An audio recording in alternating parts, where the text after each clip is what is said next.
Student experience of 10 plus years, तो इसका मतलब है कि उसका बोला गया हर शब्द एक दवाई। बात समझ में आई? गाड़ी के अंदर ऐसे तो गाड़ी के अंदर स्टेपनी भी होती है, गाड़ी के अंदर भैया फर्स्ट एड किट भी होती है, जरूर थोड़ी उसका यूज हो, बाई चांस गड़बड़ होगी तो ही तो यूज होना है उन सब चीजों का। ये वो कहानियां हैं कि वो चीज बता दी जाती है। फिर जो नॉर्मल बच्चा इन द सेंस कि जिसको बस सिर्फ क्लास से आया, थोड़ा थोड़ा मतलब आधा पता मन है आधा पता मन नहीं है, वो खुद ही कंफ्यूज है, खुद कंफ्यूजन है, तो फिर इस फील्ड में इनकम टैक्स इंस्पेक्टर बनना बहुत मुश्किल, क्या नामुमकिन है। कहते ना कि दुनिया कहती है कि इस दुनिया पे कोई भी चीज नामुमकिन नहीं है, कभी नामुमकिन है भाई, बिल्कुल नामुमकिन। कौन कह सकता नामुमकिन नहीं? ये सब यूट्यूब पर इंस्टाग्राम पर कही गई बातें, ये लाइफ है। अब आप 17 साल 243 दिन के हो गए एक बार के लिए, किसी की उम्र आप में से होगी 18 साल 304 दिन, अब मुझे 18 साल 303 दिन के होके दिखा, पॉसिबल ही नहीं।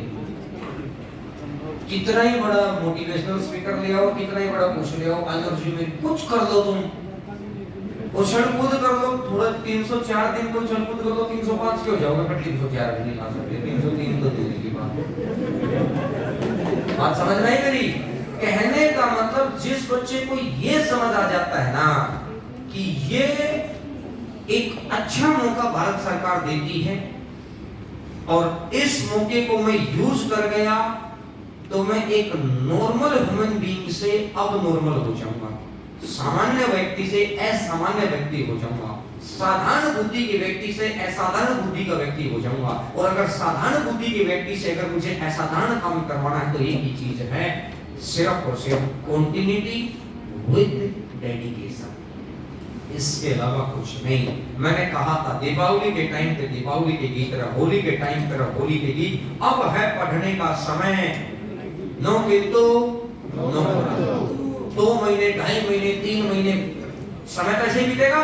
अगले 2.5-3 महीने जिसने पूरा दम झोंक दिया उसका मन करेगा कि रे भाई एसएससी भी आएगा, सीएचएसएल भी आ गया, सीपीओ भी आ गया, एनटीपीसी भी आ गया, ये भी आ गया, तो अब कहीं ना कहीं तो जॉब लगे। जब सीआईसी की लिया तब से वो एनटीपीसी के पेपर में बैठो, जब एसआईसी की लिया उसको महीना कह रहा हूं, हफ्ता 1.5 हफ्ता 10 दिन के बाद उसको रिवाइज कर दिया, तो चाहे वो एनटीपीसी के पेपर में एसआई का क्वेश्चन आई, चाहे वो सीजीएल के में आए, चाहे सीएचएसएल में आए, चाहे सीपीओ में आए, जब एक बार के लिए मैंने मान लिया कैलेंडर आपने सीख लिया, तो चाहे वो एनटीपीसी में आए, चाहे ग्रुप डी में आए, चाहे वो सीजीएल में आए, सीएचएसएल में आए, सीपीओ में आए, एमटीएस में आए, सिलेक्शन पेज में, इसलिए मैं तो रीजनिंग में 100% आउट ऑफ 100% नंबर आ जाते हैं, क्योंकि यहाँ चेंज नहीं है कुछ भी। जो चीज दिमाग में सेट कर दी, जो चीज कॉपी पर सेट कर दी, सेम टू सेम कहानी है, किंतु नहीं परंतु नहीं। बात समझ में आई क्या? तो इसीलिए सब यहाँ बैठे तो पूर्ण मन से बैठे, घर पर जाकर 6 घंटे पूर्ण मन से बैठे।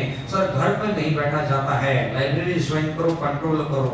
तो फिर वही कह रहा हूँ, कंट्रोल नहीं हुआ तो दूसरों के जैसे बन जाओगे, फिर ये समय वापस नहीं आएगा, फिर ये वो कहानियां, ये सब मोटिवेशन ये मोबाइल के चार्जर होते हैं। मोटिवेशन सच मोटिवेशन से बड़ा कोई चीज नहीं है, और मेरी नजर में पैसे से बड़ा कोई मोटिवेशन नहीं।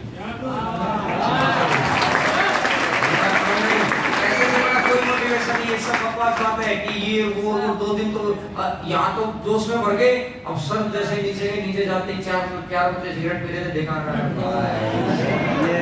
करियो भाई हम पे करियो। बात समझ में आई? गया मोटिवेशन के लेने, बात कुछ नहीं, पैसे से बड़ा कोई मोटिवेशन नहीं। माइंड में अगर ये बात है कि ये जो एरोप्लेन बने हैं ये सिर्फ देखने के लिए नहीं बने हैं, इनमें बैठना भी है। अंडमान निकोबार में 37 द्वीप समूह हैं, कभी गए नहीं है, आप भी नहीं गए, मैं भी नहीं गया। रुपया पैसा इतना कमाओ, इतना बढ़िया जॉब लेकर जाओ कि भैया मिनिस्ट्री ऑफ एक्सटर्नल अफेयर्स में चले जाओ, भारत सरकार के पैसे में घूमोगे, भारत सरकार के पैसे में। बात समझ में आई? मैंने कहा कि देखो जिसको लाइफ अच्छी जीनी है, ये रूट सबसे शानदार है, मेहनत करो बात बनेगी, मेहनत नहीं किया तो फिर वो अंगूर खट्टे हैं। कि क्या करना है, जिंदगी सिंपल साधारण जिंदगी जीनी है हमें को। मेरा मन, अब मैं भी कहता हूं मेरा मन नहीं करता प्रधानमंत्री की पोस्ट पे बैठने। बात समझ में आई? अंगूर खट्टे हैं। मैंने किसी और का एग्जांपल क्यों नहीं दिया, किसी और को बुरा लगे, मैंने तो मेरे ऊपर ही तीर मारा ताकि समझो आप इस बात को। बात समझ में आई कि मेरे भाई अंगूर मंगूर खट्टे हैं ही नहीं, अगर जो चीज नहीं मिली वो खट्टी है, मिल गई तो बात खत्म। तो इसलिए रूल बिल्कुल क्लियर रखो, सेल्फ सेटिस्फाइड कतई मत हो। इस उम्र में आप जितना चीज देखेंगे, जितना ऑनलाइन में घुसेंगे, क्योंकि वो ना आपको सेल्फ सेटिस्फाइड करते हैं, मैं इसलिए मना करता हूं। अब हम जैसे मैच्योर माइंड, कोई बात सामने आई एकदम से निकल गई, बकवास ना, क्योंकि उतना एक्सपीरियंस, उतना सब चीजें हमने भी करी। अगर ऐसे सेल्फ सेटिस्फाइड होते, मेरी जो पहली नौकरी लगी थी ना 2013 के लगभग फरवरी के अंदर रिजल्ट आया, मेरे भाई जो सबसे पहली नौकरी लगी थी मेरी, वो लगी थी क्लर्क की। और क्लरिकल एग्जाम्स के अंदर जैसे एफसीआई के अंदर दो पोस्टें होती है, एक एफसीआई क्लरिकल और एक एफसीआई, जैसे अभी तो निकली नहीं है लेकिन तो आपको पता नहीं, एजी थर्ड, एजी सेकंड, इस तरीके से पोस्टें निकलती हैं। तो सबसे पहले एजी थर्ड के अंदर लगी और उसकी सैलरी थी मेरे भाई, मुझे अच्छे से याद है, 17,000 समथिंग। और कैडर मुझे मिला था गुजरात। मैं सिर्फ और सिर्फ इसलिए ज्वाइन नहीं किया उसको क्योंकि मैंने एजी सेकंड का भी पेपर दे रखा था और मुझे पता था कि इसका मई जून तक इसका रिजल्ट, क्योंकि उस टाइम तो फिक्स रिजल्ट, अब जैसे एसएससी चल रही है ना, पेपर हुआ 8 महीने में फाइनल सिलेक्शन कर दिया, उस टाइम पे ऐसे ही चली थी। ये तो बीच में 2 ढाई 3 साल थोड़ी तबीयत खराब हो गई, इस वजह से अब सेट है बिल्कुल। अब देखो पिछले साल का एक भी पेपर ऐसा नहीं बचा हुआ जिसका रिजल्ट हुआ, सिर्फ एक ये सिलेक्शन फेज हुआ, सब आएंगे अब रिजल्ट। अब उसके बाद मेहनत करो, अब अगले साल का सीजीएल का फॉर्म निकलेगा, सीएचएसएल का फॉर्म निकलेगा, सीपीओ का फॉर्म निकलेगा, एमटीएस का फॉर्म निकलेगा, सिलेक्शन फेज का फॉर्म निकलेगा, हर चीज का फॉर्म निकलेगा। बात समझ आई? अब मतलब अगले साल के फॉर्म निकलने शुरू होंगे भैया अप्रैल के बाद, मतलब ये सेशन तो स्टार्ट हो 24 में, तो यानी कि मैं मोटा तौर पे मानता हूं कि होने के बाद कैलेंडर जारी हो जाएगा जनवरी में कि भाई हम 6th मंथ में ये फॉर्म निकालेंगे और इसका पेपर इस टाइम में। तो अब उस टाइम में एकदम से देखा कि हमें 2 महीने बाद फॉर्म निकल रहा है, 1 महीने बाद फॉर्म निकल रहा, डेट आ रही है, फिर 1 महीने में तैयारी थोड़ी हो जाएगी रे भाई, 1 महीने में सिर्फ एक मानसिक गतिविधि हो जाएगी, रब होगी तैयारी होगी ना, है फिर तो वही बात होगी कि यार मेरा तो किस्मत खराब है। ये भाई बढ़ानी पड़ती है, किस्मत तो सबकी खराब होती है। अगर मैं सेल्फ सेटिस्फाइड रहता तो मैं 17,000 की नौकरी में भी पूछता कि सरकारी नौकरी होगी, बात खत्म। बढ़िया अपना एफसीआई का गोदाम में बाहर लगे रहेंगे, वहां 100 किलो आ जाएगा, 50 अंदर रखेंगे, 50 बेचते। बात समझ में आई? यानी थिंकिंग कहां तक रह जाती है, उसी 50 किलो के अनाज। लेकिन अपन ने देखा कि भाई सिंपल सा रूल है, कर्म का फल है कल नहीं तो आज, और आगे सामने आएगा जब जो ये बच्चे इंस्पेक्टर बनेंगे। मेरे को किसी ने एक बात समझाई थी कि मैं हमेशा बताता हूं, एक अभी तो वो दिल्ली में है, 2010 सिलेक्टेड संजय सिंह, मतलब उन्होंने कस्टम इंस्पेक्टर ज्वाइन किया था। उनको देखकर मेरे अंदर ये, मुझे मतलब ये लगा था कि भाई ये कस्टम क्या चीज है, उससे पहले मुझे कुछ नहीं पता था। तब जाकर मैंने शुरू किया था कि अब भाई अपने को भी बनना है, जब ये बन गया और सिंपल बीए उसने कर रखी, सिंपल बीए बनने कर रखी। अपने को पता चल गया जब बीए पास बंदा इतना ऊपर जा रहा है तो किंतु परंतु। अब एक बात उन्होंने समझाई कि से क्लर्क का पेपर बन ले, से इंस्पेक्टर लेवल का कर ले, मेहनत दोनों में सेम है। आज देख ले करना क्या है, रास्ता है, इस रास्ते को थोड़ी सी देर चलेगा तो यहाँ से 50 किलोमीटर पहुंच पाया, इसी रास्ते में थोड़ा लंबा देर चल ले 100 किलोमीटर मतलब 10,000 रुपए की जैसा इंसान, इसी देर पे इसी रास्ते में थोड़ा और लंबा चल ले तो भैया 700 किलोमीटर चला जा, 70,000 का इंसान बन। बात समझ में आई? और वहां से करते करते करते करते करते करते और फिर एक समय आता है कि फिर आपको इंस्पेक्टर की नौकरी भी छोटी लगने लग जाएगी। ये छोड़ो भाई क्या है, आप समझ में आई? एक समय होगा कि वो बहुत बड़ी चीज है, एक समय होगा कि छोड़ो रे भाई। आप जैसे मान के चलो कि प्रधानमंत्री मोदी जी, अब उनको कोई कहते कि आओ आपको एमएलए बनाए, समझाई मेरी बात? वो क्या कहेगा, अरे भाई कोई जिन चीज को सोच रहा है ना, ये सब मैंने खेल खाल में छोड़ दिया।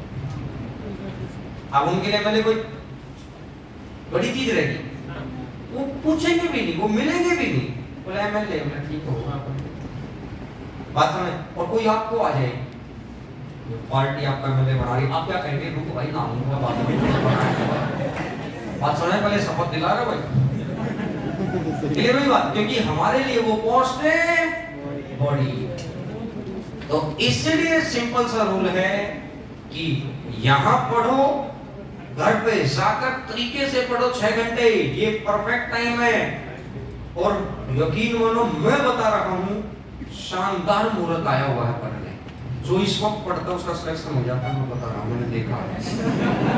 आप पता कि तुम्हें मजाक लग रहा है, तुम्हें ऐसा लग रहा है कि नहीं, कल इतना बढ़िया मुहूर्त है, आज पढ़ना शुरू करो, शानदार 6 घंटे तुम आज पढ़ो, कल करे सो आज करे सो आमीन। तो कहने का मतलब है घर जाओ, 2 घंटे रेस्ट करो, उसके बाद आदमी क्या सोचता है, थोड़ा देर सो लेता हूं, नहीं, अगर थकान है तो पावर नैप लो। पावर नैप का मतलब होता है कि 20 मिनट के बाद ही उठ जाऊंगा। अब ये नहीं कि 20 मिनट अपने आप को सोने का, इसका मतलब नींद की जरूरत ही नहीं है। और अगर आप पावर नैप लेने के इच्छुक, मतलब आदत आ गई आपको, तो आप अपने जिंदगी को 2 बार जी जाएंगे। जितनी एनर्जी उस पावर नैप में आती है, और जिसको जरूरत नहीं पड़ती, ठीक है, फिर तो अपना, बट ऐसे मत सोचा करो कि दिन में 2 घंटे सोऊंगा, 1 घंटा सोऊंगा ना। मैक्स पावर नैप कितनी देर का होता है? मैक्सिमम पावर नैप है 20 से 25 मिनट का, इससे ज्यादा तो फिर वो नींद में कन्वर्ट हो जाएगा। समझ आई मेरी बात को? नींद के बाद इंसान थका हुआ ही उठता है। कुछ कई बार आप देख रहा कि लोग सोते सोते थक जाते हैं, मैंने देखे। आप भी जैसे अभी पुलिस पास आउट हो तो वो सी बात है कि पुलिस में बच्चे के अंदर उम्र होती है। अब आपकी उम्र मेरे साथ ही होगी कि आप 17-18 साल के, मेरी उम्र 36 साल होगी। मुझे तो कई बार ऐसा लगता है कि मैं बुढ़ापा आ ही गया है। नहीं बात, अब आपकी उम्र 17-18 साल है, मुझे आपके अंदर बिल्कुल छोटे टीनी पीपल्स, कई बार ऐसा लगता है कि वो छोटे बच्चे को समझाने का मन कर जाता है कि भाई आप करो, मेहनत करो, और ये समय जिंदगी में दोबारा लौट कर नहीं आना है। तरीके से मेहनत करो, बनेगी बात 100% बनेगी। जैसे यहाँ के टीचर्स कह रहे हैं, maths, English, reasoning, GS 100% follow कर दो। मैं लिख के दे रहा हूँ, जो 100% मिलेगी, क्योंकि कंटेंट आपको वही करवाया जा रहा है जिससे सीधा क्वेश्चन उत्तर आता है। बात क्लियर है? बस समझाने के लिए उसी बात को कई बार आजू बाजू में घुमाना। चलो जी, फिर आज यही तक करते